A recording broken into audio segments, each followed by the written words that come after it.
Hello बच्चों, physics की online कक्षा में आपका स्वागत है। आज अपना लेसन नंबर 6 विद्युत परिपथ अर्थात इलेक्ट्रिक सर्किट इसके बारे में अपन अध्ययन करेंगे। जो लेसन नंबर 6 है इसमें जितने भी अपने जो विद्युत परिपथ है सर्किट बनते हैं उन सभी सर्किटों के बारे में अपन को अध्ययन करना है। सबसे पहले इसमें अपन देखेंगे जो किरचॉफ के नियम है, किरचॉफ का फर्स्ट नियम एवं किरचॉफ का सेकंड नियम, इसके बारे में अध्ययन करेंगे। उसके बाद में व्हीटस्टोन सेतु है, व्हीटस्टोन सेतु है। इसके बाद में आते हैं मीटर ब्रिज, मीटर ब्रिज के बाद में आते हैं आपके विभव मापी पोटेंशियोमीटर अर्थात दो सेलों के विद्युत वाहकों की तुलना करना, सेल का आंतरिक प्रतिरोध ज्ञात करना। तो ये अपने इस सिलेबस में टॉपिक है। तो अपन सबसे पहले टॉपिक लेते हैं किरचॉफ का नियम, किरचॉफ के नियम। तो किरचॉफ नाम का कोई वैज्ञानिक था जिसने जो विद्युत परिपथ बनते हैं या सर्किट बनते हैं उन विद्युत सर्किटों में दो नियम दिया था। एक धारा का नियम था और दूसरा था वोल्टा का नियम। तो ये जो नियम है इन नियमों को देखने से पहले अपन कुछ अलग बातें उनके बारे में अपन को देखना है। एक होती है संधि। तो संधि क्या होती है? जिसको नोड बोलते हैं, संधि बोलते हैं जब दो या दो से अधिक शाखाएं किसी बिंदु पर आके मिलती है तो उसको अपन बोलते हैं संधि बिंदु। जैसे एग्जाम्पल के रूप में एक प्रतिरोध ये है, दूसरा प्रतिरोध ये है, तीसरा प्रतिरोध ये है, ये फर्स्ट सेकंड थर्ड, और इस बिंदु सी पर आके मिल रही है तो इसी को अपन बोलेंगे संधि बिंदु। तो संधि याद रखना, जब दो या दो से अधिक शाखाएं किसी बिंदु पर आके मिलती है उस बिंदु को अपन संधि बिंदु कहते हैं। दूसरी होती है शाखा। शाखा क्या होती है? ब्रांच। शाखा बोलते हैं जो विद्युत परिपथ है, विद्युत परिपथ में अगर धारा का मान क्या रहे? नियत रहे, नियत धारा का मान नियत रहे तो वह शाखा कहलाती है। जैसे मान लो ये आपका भाग है, इस भाग में धारा प्रवाहित हो रही है, इस भाग में धारा प्रवाहित हो रही है, तो जो प्रवाहित धारा है उस धारा का मान अगर कांस्टेंट है तो आपकी क्या कहलाती है? शाखा कहलाती है। एक होता है लूप। लूप किसे कहते हैं?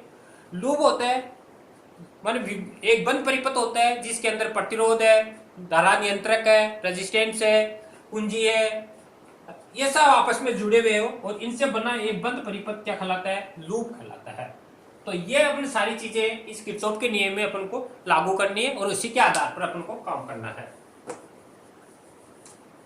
तो इसमें पहला अपन नियम देखते हैं किरचॉफ का फर्स्ट नियम या संधि का नियम। प्रथम नियम, इसको दूसरा संधि का नियम भी बोलते हैं, संधि का नियम। किरचॉफ का फर्स्ट नियम या संधि का नियम। फर्स्ट नियम क्या है? पर ये नियम है, इस नियम के अनुसार किसी संधि बिंदु पर धाराओं का बीजगणितीय योग क्या होता है? शून्य होता है। तो नियम लिखिए, किसी संधि बिंदु पर धाराओं का बीजगणितीय योग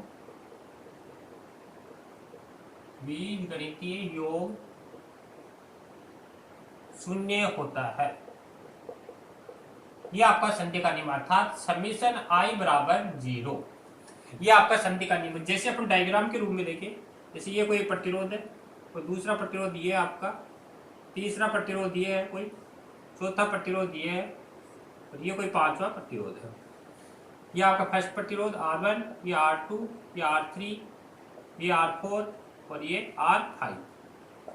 पहला जो प्रतिरोध है इसमें धारा I1 प्रवाहित हो रही है, दूसरे में I2 हो रही है, इसमें I3 जा रही है, इसमें I4 निकल रही है और इसमें I5 आ रही है।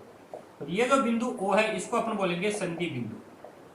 तो अभी बताया था संधि बिंदु किसे कहते हैं? जब दो या दो से अधिक प्रतिरोध या इसको शाखाएं बोलते हैं, ब्रांच है, शाखाएं एक बिंदु पर आके मिलती है, उसी बिंदु को अपन संधि बिंदु कहते हैं। तो ये आपका बिंदु हो गया संधि। तो इसका नियम है किसी संधि बिंदु पर धाराओं का बीजगणितीय योग शून्य होता है, अर्थात बिंदु O पर जितनी भी धाराएं आ रहे हैं अर्थात जा रही है उन सब का योग क्या होगा? शून्य। अर्थात आने वाली धारा बराबर जाने वाली धारा, आने वाले को प्लस और जाने वाले को माइनस। तो आने वाली इसमें देखो जो जिसका मुंह अंदर की ओर है मानी I1 plus I2 plus I2 I3 जा रही है तो यहाँ पर क्या आएगा? माइनस। और I4 भी निकल रही है तो माइनस। और I5 बराबर 0, अर्थात I1 plus I2 plus I5 बराबर I3 प्लस I4, अर्थात आने वाली धारा बराबर जाने वाली धारा। ये आपका है संधि का नियम। ये जो संधि का नियम है प्रथम नियम है, आवेश संरक्षण पर आधारित है, इसलिए इसको आवेश संरक्षण का भी नियम कहते हैं, आवेश संरक्षण का नियम। संधि का नियम भी कहते हैं या आवेश संरक्षण का नियम भी कहते हैं, क्योंकि ये आवेश पर आधारित है, इसलिए आवेश संरक्षण का नियम इसका दूसरा नाम है। और ये आपका संधि का नियम है, अर्थात धाराओं का बीजगणितीय योग शून्य, आने वाली धारा बराबर जाने वाली धारा, जितनी आएगी उतनी ही जाएंगी, अर्थात उनका बीजगणितीय योग शून्य होता है। तो ये अपना था संधि का नियम। अब इस पर आधारित अपने को एक क्वेश्चन देखें, जैसे एग्जाम्पल नंबर फर्स्ट दे रखा है अपना, एग्जाम्पल नंबर फर्स्ट, कोई एक डायग्राम दे रखा है आपको इस तरह का, जैसे ये है, फिर इसके बाद में इस तरह ये ए पॉइंट है, ये बी पॉइंट है, ये सी पॉइंट है, ए पॉइंट है, ए पॉइंट में जो धारा है 1.5 एम्पियर है, फिर यहाँ पर आपको 3 एम्पियर की धारा को इसके पास आ रही है 3 एम्पियर, फिर बिंदु बी है, बी पर 1 एम्पियर की धारा गुजर रही है 1 एम्पियर, यहाँ पर कोई एक्स है और यहाँ पर वाई है, और सी से अपन को आई एम्पियर की धारा निकल रही है, सी से भी 0.25 एम्पियर की धारा निकल रही है। तो ये अपन को एक डायग्राम दे रखा है, क्वेश्चन है, पर ये संधि बिंदु ए है, संधि बिंदु बी है, संधि बिंदु सी है, और संधि बिंदु सी से आई एम्पियर की धारा निकल रही है। तो ये कह रहा है जो धारा आई निकल रही है उस धारा आई का मान ज्ञात करो। तो सबसे पहले अपन बिंदु ए पर देखेंगे, पहले इसका आंसर है बिंदु ए पर देखें, तो ए पर ये निकल रही है, ये आ रही है और ये निकल रही है। तो अभी बताया आने वालों का योग बराबर जाने वालों का योग, अर्थात x प्लस 3 बराबर 1.5। तो x का मान जो इसको उधर भेजेंगे तो माइनस का हो जाएगा, माइनस का 1.5 एम्पियर आ गया इस x का मान। अब अपन बिंदु बी पर देखते हैं, ये तो ए पर था, बी पर देखें, बी पर ये भी जा रही है, ये इसके पास आ रही है, ये जा रही है, पर इन दोनों का योग अर्थात y प्लस 1 बराबर ये आ रही है तो, और ये अपना मान है 1.5, तो इसको उधर भेजेंगे तो माइनस का हो जाएगा, तो y बराबर माइनस 2.5 एम्पियर, ये आपके y का मान आ गया। अब आपको c पर निकालना है, c पर निकालना है, c का मान देखना है। तो ये आपके इसके पास आ रही है और 2 जा रही है, तो 2.5 i बराबर i प्लस 0.25 बराबर माइनस 0.25, और इसको उधर भेजेंगे तो ये भी माइनस का हो जाएगा, तो i बराबर आ जाएगा 0.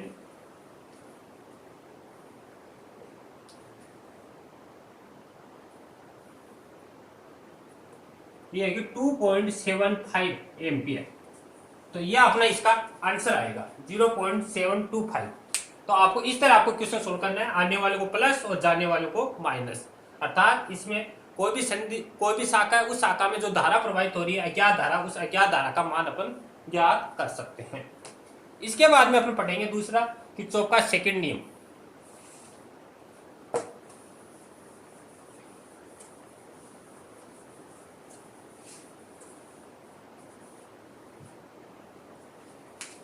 दूसरा है किरचॉफ का सेकंड नियम।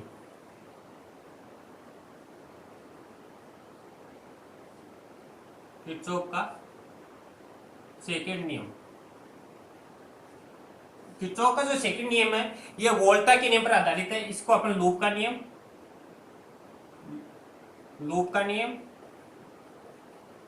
या वोल्टा का नियम भी अपन बोल सकते हैं।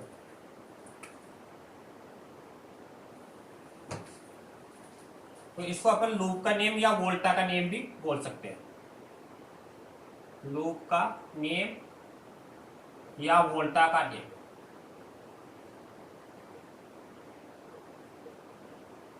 तो किरचॉफ का जो सेकंड नियम है ये बंद परिपथ के लिए लागू होता है, इसलिए लूप का नियम, और वोल्टा के लिए लागू होता है, इसलिए वोल्टा का नियम भी बोलते हैं।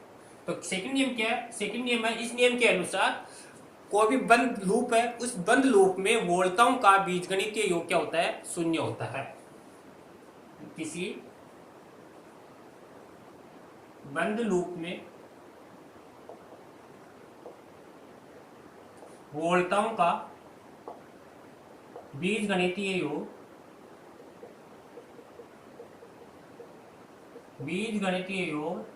शून्य होता है। यह आपका वोल्टा अर्थात समीशन V बराबर शून्य।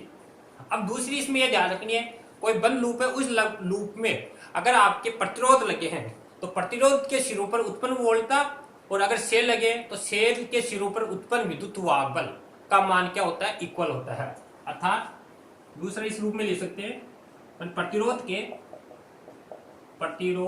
के सिरों पर उत्पन्न वोल्टा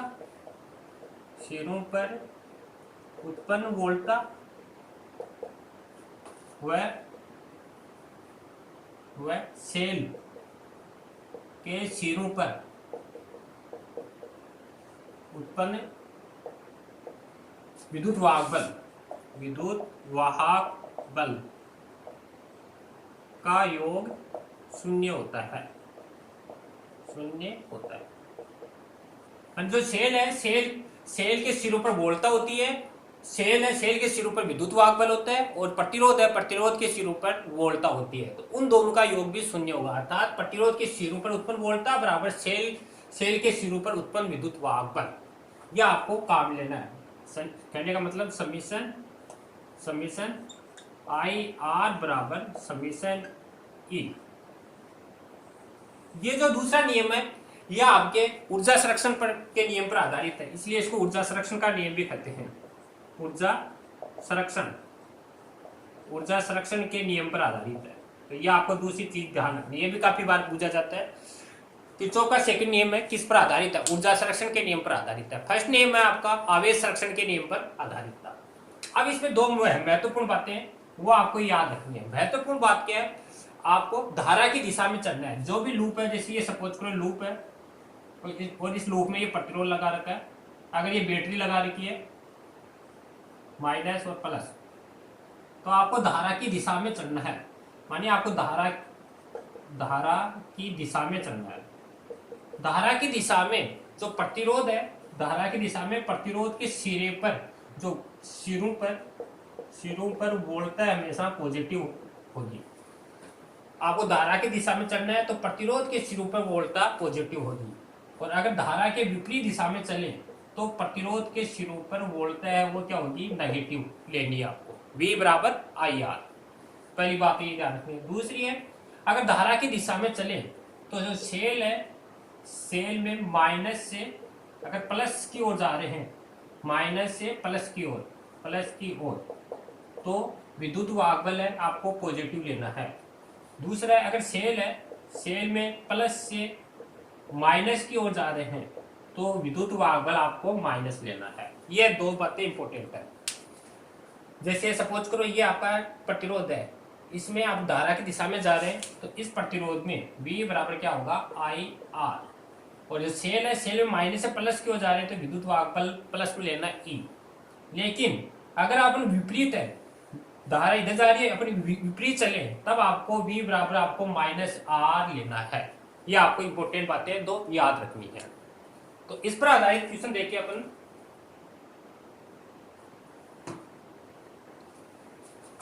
इस पर आधारित एक क्वेश्चन देखते हैं।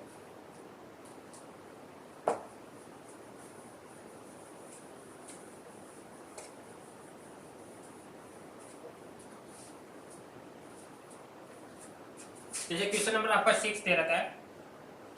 जैसे कोई एक डायग्राम दे रखा है आपको इस तरह का, ये माइनस है, ये प्लस, फिर इसके बाद में ये प्लस है, ये माइनस है।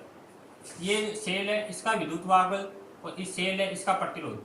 दोनों का प्रतिरोध दे रखा है, ए का 7, ए का 1 दे रखा है 1 ओम, और इसका 2 ओम दे रखा है।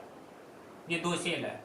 यहाँ पर कोई बैटरी लगा रखी है, ये कोई बैटरी है, और बैटरी के साथ में प्रतिरोध लगा रखा है। और इस तरह आपको इस डायग्राम को इसको जोड़ रखा है, और इस परिपथ में आई एम्पीयर की धारा प्रवाहित हो रही है। और इनके जो सिरों पर वोल्टेज है 2 वोल्ट है और इस पर है 4 वोल्ट। और जो ये प्रतिरोध है, इस प्रतिरोध का मान दे रखा है 5 ओम। तो अब ये कह रहा है इस परिपथ में प्रवाहित धारा ज्ञात करो। मानिए ये कोई डायग्राम दे रखा है, 2 शेल लगा रखे हैं और ये धारा की डायरेक्शन है इसमें। जैसे मान लो ए बिंदु है, ए से बी, सी और डी, तो ए से बी से सी से डी और डी से ए। तो अब आपको कह रहा है इस परिपथ में प्रवाहित धारा, इसका मान ज्ञात करवाना चाह रहा है। तो सबसे पहले ए से चलेंगे अपन। तो ये आपका प्रतिरोध है, प्रतिरोध के सिरों पर विभवांतर होगा V बराबर आई आर। आई धारा है, आर का मान देगा 5, तो 5 या ऐसे लिखेंगे 5 आई, ये V का मान है। इसी तरह आप सेल में चलेंगे। सेल में इधर डी से अभी बताया सेल है, सेल के सिरों पर पहले सेल के सिरों पर उत्पन्न वोल्टेज V बराबर E माइनस में आई आर। V बराबर E minus I R. E है, E का मान दे रखा 4 वोल्ट माइनस I और R का मान दे रखा 2। इसको अपन मान लेंगे 1 और इसको 2, तो ये 2 है, तो ये होगा 2I। इसी प्रकार V2 निकालें तो इस पर है, इसके विपरीत चल रहे हैं अपन, तो इसमें आएगा आपका विपरीत चल रहे हैं। तो अभी बताया आपको प्लस से अगर माइनस चल रहा है तो माइनस का आएगा, E माइनस E और माइनस I R1, तो माइनस का 2 माइनस का I ये 1 है। तो टोटल V बराबर हो जाएगा V बराबर V1 प्लस V2 बराबर 4 माइनस में 2I और माइनस 2 माइनस में I, तो ये 2 और माइनस में 3I, तो 2 माइनस में 3I, ये VI है। ये प्रतिरोध के सिरों पर उत्पन्न वोल्टता थी और ये अपने पास आई है सेल के सिरों पर उत्पन्न वोल्टता। तो इसका रिजल्ट आएगा आपके प्रतिरोध के सिरों पर उत्पन्न वोल्टता, प्रतिरोध के सिरों पर वोल्टता बराबर सेल के सिरों पर वोल्टता। दोनों को इक्वल करेंगे तो ये 5I बराबर ये अपने 2 माइनस में 3I इधर आएगा, तो ये हो जाएगी 8I बराबर 2 और इजिकल टू I बराबर 2 में 8 बराबर 0.25 एम्पियर। तो ये अपनी आएगी जो भी बंद परिपथ है उस बंद परिपथ में प्रवाहित धारा। तो इस तरह आपको जो भी क्वेश्चन दे रखा है उस क्वेश्चन का सॉल्यूशन करना है।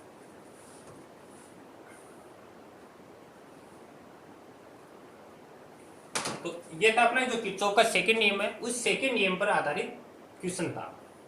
थैंक यू बच्चों।